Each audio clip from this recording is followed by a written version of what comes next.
राजधर में अब हम बात करने जा रहे हैं बिहार की। बिहार की पॉलिटिक्स समझाने से पहले आपको संस्कृत की सुभाषितानी बताने जा रही हूं, ध्यान से सुनिएगा। मूर्खस्य पंच चिन्हानि गर्वो दुर्वचनम तथा क्रोधस्य दृढ़वादश्च परवाक्येष्व नादरः। यानी मूर्ख के 5 लक्षण होते हैं। घमंड यानी एरोगेंस, दुर्वचन यानी अपशब्द, क्रोध, ऑब्स्टिनेट आर्ग्यूमेंट यानी जिद्दी तर्क, और 5वां लक्षण है कि लोगों की राय के लिए सम्मान की कमी होना, यानी कि उसे वैल्यू ना देना। मैं ये इसलिए बता रही हूं क्योंकि बिहार में प्रधानमंत्री नरेंद्र मोदी की मां के लिए अपशब्द कहे गए, यानी कि गाली दी गई। फिर उसे लेकर ऑब्स्टिनेट आर्ग्यूमेंट दिए गए, यानी कि जिद्दी तर्क दिए गए, जैसे कि मानो ये कोई मसला हो ही ना, गाली देना कौन सी बड़ी बात हो गई। और हद तो ये है कि माफी मांगने की जगह इसे मुद्दे से ध्यान भटकाने की साजिश बताया गया। किसने गाली दी? बीजेपी के नेता और कार्यकर्ता क्यों आक्रोशित हैं? कांग्रेस दफ्तर के बाहर क्यों जमकर हुई महाभारत, क्यों डंडे चले? पूरी डिटेल आपको मिलेगी इस रिपोर्ट में।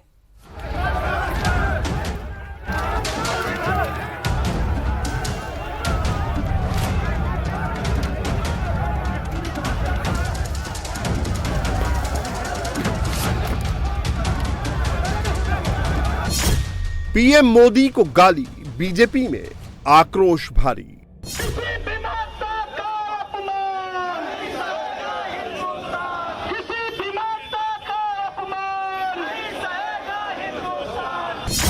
गाली पर राहुल चुप, बीजेपी कांग्रेस में भीषण युद्ध।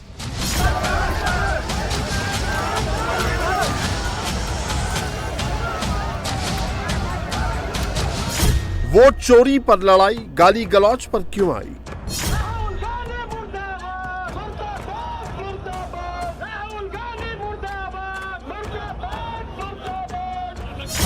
मोदी की स्वर्गीय मां को अपशब्द, बिहार चुनाव टर्न।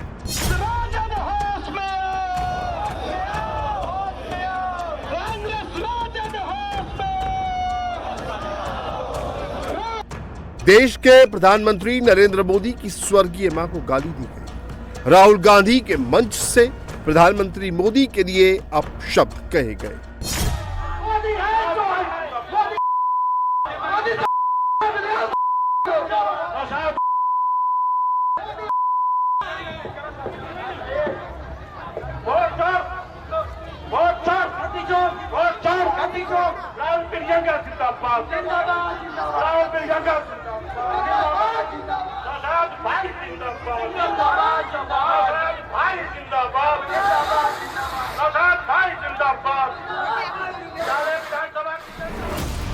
वीडियो सामने आए 24 घंटे से ज्यादा हो गए, लेकिन राहुल गांधी, प्रियंका गांधी और तेजस्वी यादव इस पर खामोश हैं।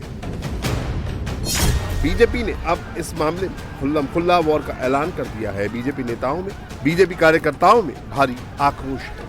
पटना से कोलकाता तक आज बीजेपी के कार्यकर्ता सड़क पर उतरे, कांग्रेस के दफ्तरों का घेराव किया, गाड़ियों में तोड़फोड़ की गई। पटना में कांग्रेस दफ्तर के बाहर बीजेपी और कांग्रेस कार्यकर्ताओं में भिड़ंत हो गई। दोनों ओर से लाठियां चली। देखते देखते कांग्रेस दफ्तर कुरुक्षेत्र का मैदान बन गया। हालात को कंट्रोल करने के लिए पुलिस को बड़ी मशक्कत करनी पड़ी। जबरदस्त प्रदर्शन यहाँ पर, और ये प्रदर्शन अब हिंसक हो गया है। एक दूसरे पर जमकर लाठियां भाज रहे हैं। पुलिस यहाँ पर पहले से तैनात थी। यहाँ देखिए राहुल गांधी के पोस्टर को फाड़ा जा रहा है। ये देखिए राहुल गांधी का पोस्टर दफ्तर के ठीक सामने, और दूसरी तरफ यहाँ लाठियां भी चल रही हैं, जबरदस्त लाठियां चल रही हैं। ये देखिए पथराव लगातार हो रहा है। ये आप लोग कुछ कर नहीं पा रहे हैं, आप पूछिए ना। ये देखिए गेट के सामने पथराव हो रहा है, और दूसरी तरफ से जवाब भी दिया जा रहा है। और ये बीजेपी के कार्यकर्ता अंदर घुस गए हैं। बीजेपी के कार्यकर्ता पार्टी दफ्तर के अंदर घुस गए हैं, और अंदर यहाँ पर अब अंदर जो कार्यकर्ता हैं, ऐसी तस्वीर पहले ही आई है।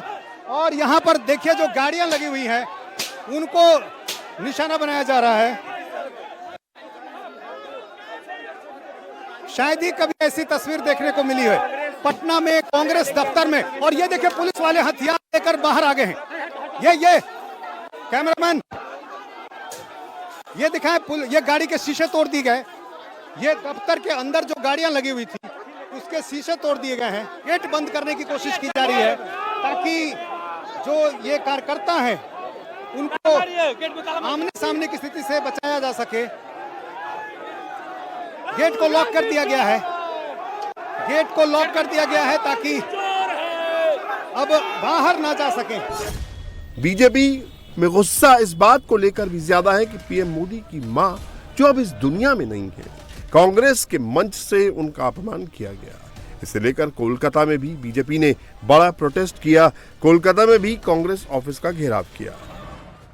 बीजेपी का झंडा लेते हुए प्रदेश कांग्रेस दफ्तर पे पहुंचा और दफ्तर में पहुंचने के बाद राहुल गांधी के जितने भी पोस्टर बैनर था वो सब फाड़ दिया गया। इसके अलावा प्रदेश कांग्रेस जो ऑफिस है, दफ्तर है, उस दफ्तर के सामने आग भी लगा दिया गया और इसके साथ साथ कांग्रेस का एक के बाद एक जो झंडा है वो झंडा भी जलाया गया। और जैसे कि देखा जा रहा है यहाँ पर जितने भी राहुल गांधी के तस्वीर है पोस्टर बैनरों में, उसमें काली भी लगाया गया। ये एक पोस्टर है जो जिसे फाड़ा भी गया है और इसके साथ साथ काली भी लगाया गया है। तो इस वक्त कोलकाता पुलिस के तरफ से यहाँ पर घेराबंदी कर दी गई है और इस जगह पे किसी को जाने के लिए मना कर दी गई है, क्योंकि ऐसे यहाँ पर देखा गया है कि आज सुबह कुछ लोग सीधा पहुंचे, जिसमें राकेश सिंह को भी दिखाई दे रहा है। जो राकेश सिंह बीजेपी का नेता है, वो बीजेपी का झंडा लेते हुए सीधा पहुंच गए प्रदेश कांग्रेस दफ्तर पर और दफ्तर पर पहुंचने के बाद लगातार यहाँ पर हंगामा किया गया और इसके साथ साथ यहाँ पर एक टायर में आग भी लगाया गया और आग लगाने के बाद यहाँ पर प्रदेश कांग्रेस का जो फ्लैग है उस फ्लैग को भी एक के बाद एक जलाया गया। तो इसके ये पूरी मामला को लेकर कांग्रेस की तरफ से पुलिस में एफआईआर दर्ज करवाने वाले। देश के प्रधानमंत्री की मां को गाली दी गई है।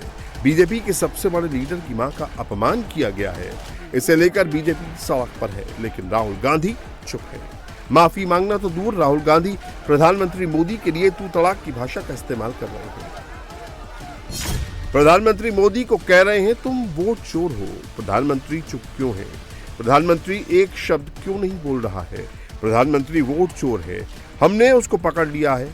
ट्रंप ने मोदी से कहा सुन, जो तू कर रहा है 24 घंटे में बंद कर।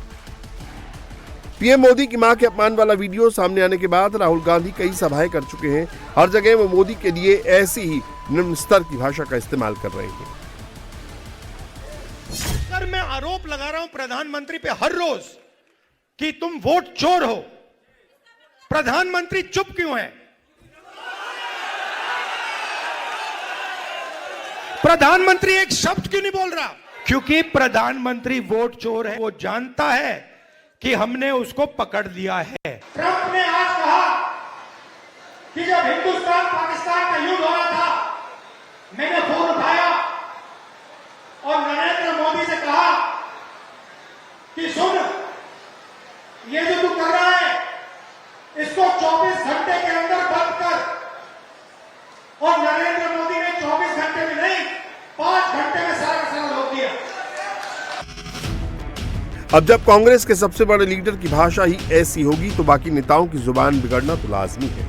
ऐसा नहीं है कि कांग्रेस नेताओं ने पहली बार पीएम मोदी को गाली दी है। इससे पहले भी कई बार राहुल गांधी और उनकी पार्टी के नेताओं ने प्रधानमंत्री को अपशब्द कहे, लेकिन हर बार कांग्रेस को मुंह की खानी पड़ी है। साल 2007 में सोनिया गांधी ने मोदी को मौत का सौदागर कहा। गुजरात चुनाव में कांग्रेस बुरी तरह हार गई। साल 2014 चुनाव में मणिशंकर अय्यर ने मोदी को चाय वाला कहा। लोकसभा चुनाव में कांग्रेस हार गई। साल 2016 में राहुल गांधी ने मोदी पर खून की दलाली का आरोप लगाया। यूपी चुनाव में कांग्रेस 7 सीटों पर सिमट गई। साल 2019 चुनाव में राहुल गांधी ने मोदी को चौकीदार चोर है कहा। लोकसभा में 52 सीट पर कांग्रेस सिमट गई। साल 2023 में राजस्थान चुनाव में राहुल गांधी ने मोदी को पनौती कहा। राजस्थान चुनाव में कांग्रेस की करारी हार हुई। मोदी जी जब से मुख्यमंत्री बने तब से सोनिया जी, राहुल जी, मणिशंकर अय्यर, दिग्विजय सिंह, जयराम रमेश, रेणुका चौधरी, हर कांग्रेस नेता ने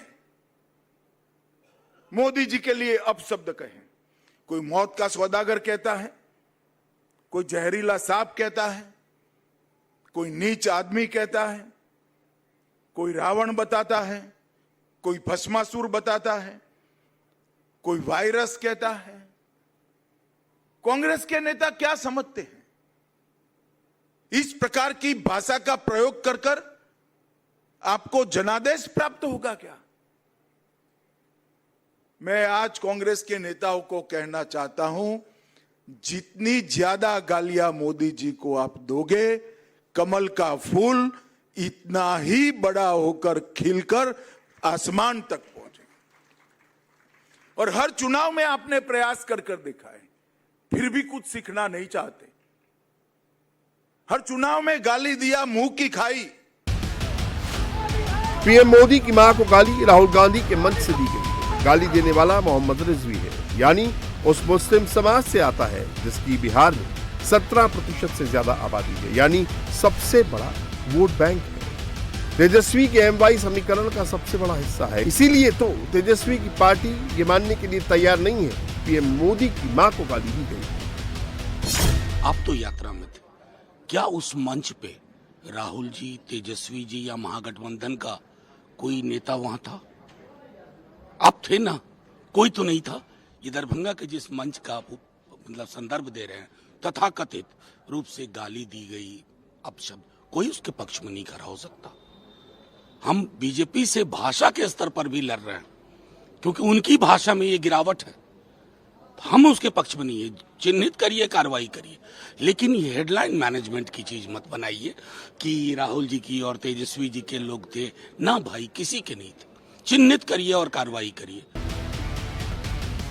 बिहार में सत्ता का वनवास खत्म करने के लिए राहुल गांधी और तेजस्वी यादव वोट यात्रा निकाल रहे हैं, वोट चोरी का आरोप लगा रहे हैं, लेकिन अपने गालीबाज नेता पर ना तो एक्शन ले रहे हैं, ना ही उसकी निंदा कर रहे हैं। लेकिन बीजेपी इसे 140 करोड़ देशवासियों का अपमान बता रही है, कांग्रेस से माफी मांगने की मांग कर रही है। यह मर्यादा का पतन की पराकाष्ठा है।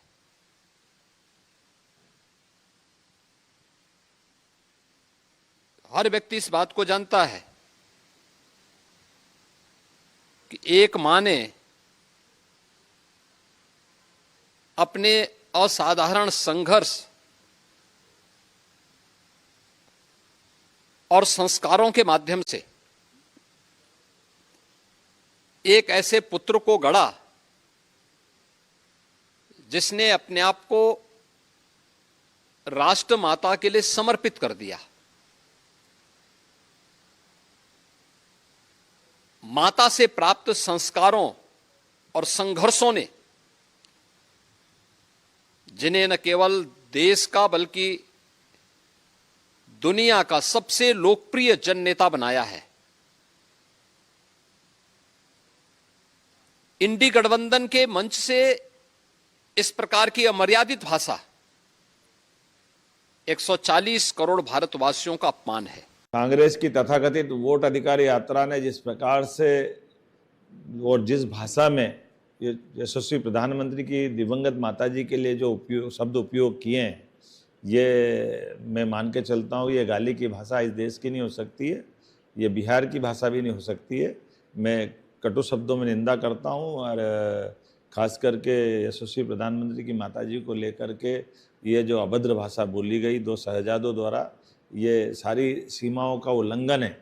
ऐसे बातों को न तो बिहार बर्दाश्त करेगा न देश बर्दाश्त करेगा। तुरंत कांग्रेस और आरजेडी को माफ़ी मांगना चाहिए। अपने मंच से जिस प्रकार से वो तू तड़ाक की भाषा का उपयोग कर रहे हैं, अच्छी बात है। दरभंगा में कांग्रेस के मंच से पीएम मोदी की मां को गाली देने का आरोप मोहम्मद रिजवी पर है। दरभंगा पुलिस ने मोहम्मद रिजवी को गिरफ्तार कर लिया है, लेकिन प्रधानमंत्री मोदी की मां को गाली देने वाले के खिलाफ, इस मुस्लिम युवक के खिलाफ कांग्रेस के किसी बड़े नेता का अब तक कोई बयान नहीं आया है। हर मुद्दे पर उछल कर बोलने वाले कांग्रेस मीडिया सेल के इंचार्ज पवन खेड़ा तो इसे फिजूल का मुद्दा बता रहे हैं और वोट चोरी से ध्यान भटकाने की कोशिश करार दे रहे हैं। भाई, किसने की टिप्पणी? इन्हीं के एजेंट घूमते रहते हैं, करते रहते हैं बदमाशी और फिर यही मुद्दा बनाते हैं ताकि यात्रा से ध्यान हटा सके। ये बौखलाए हुए हैं हमारी इस यात्रा से। इनकी चोरी पकड़ी गई है इसलिए बौखलाए हुए हैं। कौन है जो गिरफ्तार हुआ है, किसका आदमी है, किसने करवाया, उससे पता लगाइए। ये क्या बदतमीजी कर रखी है, गुंडागर्दी कर रखी है सदाकत आश्रम पे। जनता सब देख रही है, पूरा देश देख रहा है भारतीय जनता पार्टी की गुंडागर्दी, और ये चलेगी नहीं गुंडागर्दी ज्यादा देर। कांग्रेस के बड़े नेता कह रहे हैं मुद्दे से भटकाने की कोशिश हो रही है, वोट अधिकार यात्रा से ध्यान भटकाने की साजिश की जा रही है। लेकिन सवाल ये उठता है कि पीएम मोदी को गाली तो राहुल गांधी के मंच से दी गई, तो फिर बीजेपी मुद्दा कैसे भटका रही है? दरअसल बीजेपी मुद्दे को भटका नहीं रही, बल्कि कांग्रेस ने बीजेपी को बैठे बिठाए मुद्दा दे दिया, जो 2007 में सोनिया गांधी ने गुजरात में दिया, राहुल गांधी ने 2016 में यूपी चुनाव के दौरान और 2019 में लोकसभा चुनाव के दौरान दिया था, और अब बिहार चुनाव में बीजेपी को कांग्रेस के खिलाफ बड़ा हथियार दे दिया है। इसीलिए तो अब बीजेपी महागठबंधन पर अटैकिंग मूड में आ गई है। कांग्रेस की तथाकथित वोट अधिकार यात्रा में जिस तरह से कांग्रेस आरजेडी के मंच से देश के यशस्वी प्रधानमंत्री श्री नरेंद्र मोदी जी की दिवंगत पूज्य माताजी को गाली दी गई है, वह घोर निंदनीय और भर्त्सना के योग्य है। यह अभद्रता की सारी सीमा लांघ चुके हैं। ये दो शहजादे का बिहार की धरती पर बिहार की संस्कृति का तिरस्कार भी इन लोगों ने किया है। कांग्रेस आरजेडी ने ऐसा करके बिहार के सांस्कृतिक विरासत और परंपरा को भी बदनाम किया है। राहुल गांधी और तेजस्वी यादव को अविलंब इस कुकृत्य के लिए अविलंब माफी मांगनी चाहिए। बीजेपी सड़क पर उतरी, कांग्रेस दफ्तर के बाहर प्रोटेस्ट हुआ, पटना से लेकर कोलकाता तक घमासान हुआ। तब जाकर राहुल गांधी का एक छोटा सा स्टेटमेंट आया। राहुल गांधी ने सोशल मीडिया पोस्ट एक्स पर लिखा, सत्य और अहिंसा के आगे असत्य और अहिंसा टिक नहीं सकते। मारो और तोड़ो, जितना मारना तोड़ना है। हम सत्य और संविधान की रक्षा करते रहेंगे। सत्यमेव जयते। राहुल गांधी के 24 घंटे बाद रिएक्शन आया, लेकिन अपनी पोस्ट में राहुल गांधी ने प्रधानमंत्री की मां को कहे गए अपशब्द पर एक शब्द भी नहीं लिखा। तो क्या कांग्रेस की इस गाली को राहुल गांधी की मौन सहमति है? सीएम योगी ने संभल को लेकर बड़ा बयान दिया है। न्यायिक आयोग की रिपोर्ट में संभल में दंगों को लेकर बड़ा खुलासा हुआ है। सीएम योगी ने कहा कि समाजवादी पार्टी और कांग्रेस के राज में हिंदुओं को टारगेट कर दंगे होते थे, हिंदुओं को पलायन के लिए मजबूर किया जाता था। आपने कल देखा होगा न्यूज़पेपरों में, आज के न्यूज़पेपर में और कल के विजुअल मीडिया और सोशल मीडिया रंगे हुए थे। संभल में 24 में वहां पर जिस प्रकार का दंगा करने की एक साजिश हुई थी, उस दंगों की साजिश का कल जो कमीशन, न्यायिक कमीशन बना था, न्यायिक कमीशन ने अपनी रिपोर्ट दी है और न्यायिक कमीशन की उस रिपोर्ट के कुछ अंश सामने आए हैं। कैसे समाजवादी पार्टी और कांग्रेस के समय में चुन चुन करके हिंदुओं को निशाना बनाया जाता था, कैसे उनकी डेमोग्राफी को, उनकी जनसांख्यिकी को कम करके लगातार उन पर अत्याचार करवाए जाते थे, कैसे दंगे करवा करके हिंदू विहीन कर दिया जाता था क्षेत्रों को। लेकिन आज एक डबल इंजन की सरकार है, डेमोग्राफी को भी नहीं बदलने देगी और जो भी डेमोग्राफी को बदलने का दुस्साहस करेगा उसको स्वयं पलायन करने के लिए मजबूर होना पड़ेगा, क्योंकि अब बिना भेदभाव के शासन की योजना का लाभ हर नागरिक को प्राप्त हो रहा है। अब तुष्टीकरण नहीं, संतुष्टीकरण के माध्यम से सशक्तिकरण की तरफ हम लोग आगे बढ़ रहे हैं। और अब बात करेंगे देश में मॉनसूनी आफत की। अगस्त खत्म होने वाला है, सितंबर शुरू होने वाला है, लेकिन मॉनसून अभी भी फुल स्पीड में कहर बनकर टूट रहा है। बादल इस वक्त दहाड़ से मैदानों पर भी भारी बारिश का असर देखने के लिए मिल रहा है। बादल फटने से त्राहिमाम मचा हुआ है। रुद्रप्रयाग, चमोली से लेकर हल्द्वानी तक आसमान से आफत बरस रही है। तो वहीं पंजाब में भीषण बाढ़ से हाहाकार मचा हुआ है। रावी नदी का बांध टूटने की वजह से सरहद से लगते हुए गुरदासपुर, अमृतसर जैसे 8 जिले इस वक्त कोहराम से जूझ रहे हैं, तो सैकड़ों गांव बाढ़ की चपेट में है। राहत और बचाव के लिए सेना समेत एनडीआरएफ की टीमें दिन रात कार्य में जुटी हुई हैं। बोट के अलावा सेना ऐसे मॉडर्न मशीनों से भी रेस्क्यू कर रही है जो जमीन के साथ ही पानी में भी तैर सकती हैं।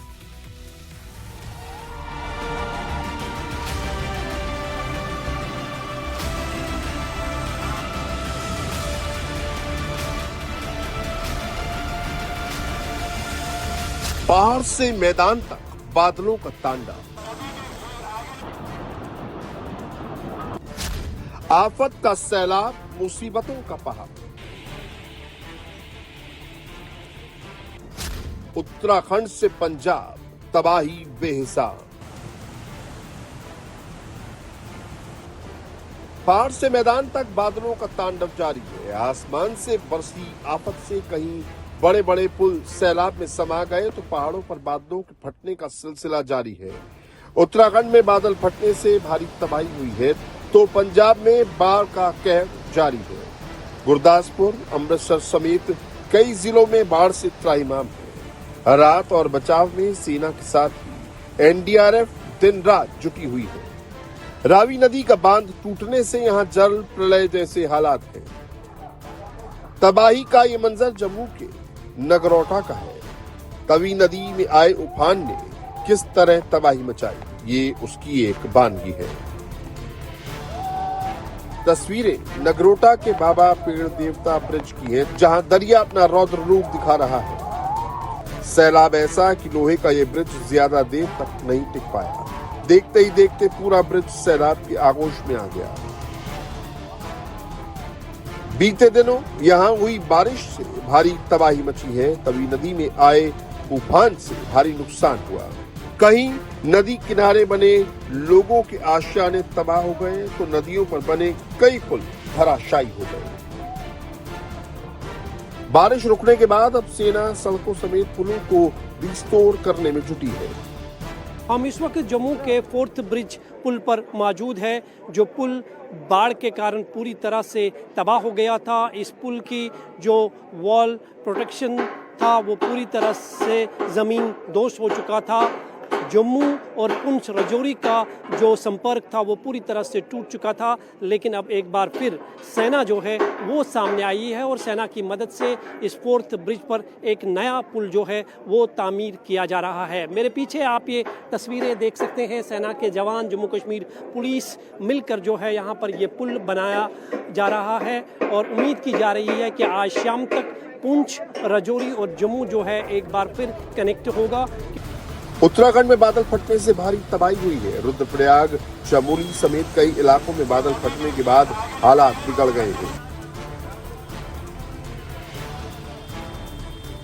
तस्वीरें रुद्रप्रयाग के बसु केदार तहसील की है। बादल फटने से यहां नदी नाले उफान पर हैं।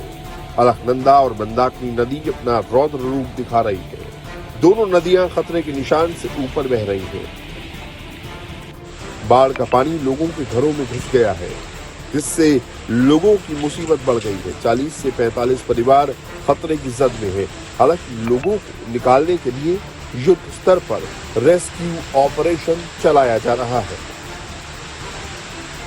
नदियों में सैलाब का ऐसा कहर कि नदी किनारे बने मठ मंदिर जलमग्न हो गए हैं। केदार घाटी के लावारा गांव में मोटर मार्ग पर बना एक पुल तिनके की तरह बह गया है। रुद्रप्रयाग के साथ ही चमोली में भी बादल फटने से भारी तबाही हुई है। चमोली के देवाल में बादल फटने से चारों तरफ हाहाकार मचा है। देवाल मोपता में मलबे की चपेट में आने से 2 लोगों की मौत हो गई है। मलबे की वजह से चमोली, कर्णप्रयाग, कालेश्वर मार्ग बंद हो गया है। उत्तराखंड के श्रीनगर में भी नदियां उफान पर हैं। तस्वीर श्रीनगर के धारी देवी मंदिर की है, जहां बाकायदा अनाउंसमेंट करके लोगों को नदी किनारे से हटाया जा रहा है। जितने भी लोग हैं, दुकानदार, ये जितने भी हैं, दुकानें हैं, ये सभी लोगों से निवेदन है, पानी काफी बढ़ रहा है, गंगा मैया उफान पे है। आप लोग सावधानी पूर्वक रहें और दुकान न खोलें।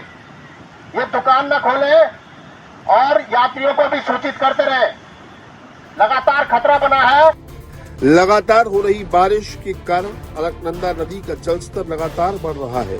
श्रीनगर के गोवा बीच क्षेत्र में नदी का पानी बद्रीनाथ नेशनल हाईवे तक पहुंच गया है, जिससे सड़क पूरी तरह जलमग्न है, जिससे आवागमन पूरी तरह से बाधित है। ये मंजर हल्द्वानी के रानीबाग इलाके का है, जहां सड़कों पर मलबा आने से भीमताल मार्ग बाधित हो गया है। लगातार हो रही बारिश के चलते पहाड़ से मलबा यहां गिरा। उत्तराखंड में अगले 2 दिनों तक भारी बारिश का अलर्ट है। देहरादून, बागेश्वर, नैनीताल, पिथौरागढ़ में तेज बारिश को लेकर ऑरेंज अलर्ट घोषित किया गया है, तो बाकी क्षेत्रों के लिए येलो अलर्ट जारी किया गया है। बाढ़ के साथ साथ मैदानी इलाकों में भी बाढ़ से हाहाकार मचा है। पंजाब के कई जिलों में बाढ़ जैसे हालात बने हुए हैं। रावी, व्यास, सतलुज नदियां उफान पर हैं। पंजाब के 350 से ज्यादा गांव बाढ़ की चपेट में हैं। बाढ़ प्रभावित इलाकों में रेस्क्यू के लिए सेना को लगाया गया है। अब तक हेलीकॉप्टर की मदद से 6000 से ज्यादा लोगों का रेस्क्यू किया गया है। ये तस्वीरें पंजाब के गुरदासपुर की हैं। कलानौर इलाके में अब भी कई फीट पानी भरा है। गांव के गांव बाढ़ की पानी जलमग्न है। करतारपुर कॉरिडोर की तरफ जाने वाला स्टेट हाईवे पानी में डूब गया है। रावी नदी का बांध टूटने से पूरे इलाके में बाढ़ जैसे हालात हैं। गांव से लोग ट्रैक्टर के सहारे आ जा रहे हैं। पंजाब में बाढ़ का असर बदस्तूर जारी है और यहाँ पर इस वक्त मैं हूँ गुरदासपुर के कलानौर में, जहाँ पर रावी नदी के बांध के टूटने के बाद जो पानी गांवों के अंदर घुसा, उसकी तस्वीर ये आप देख सकते हैं कि अभी भी चारों तरफ पानी ही पानी नजर आ रहा है।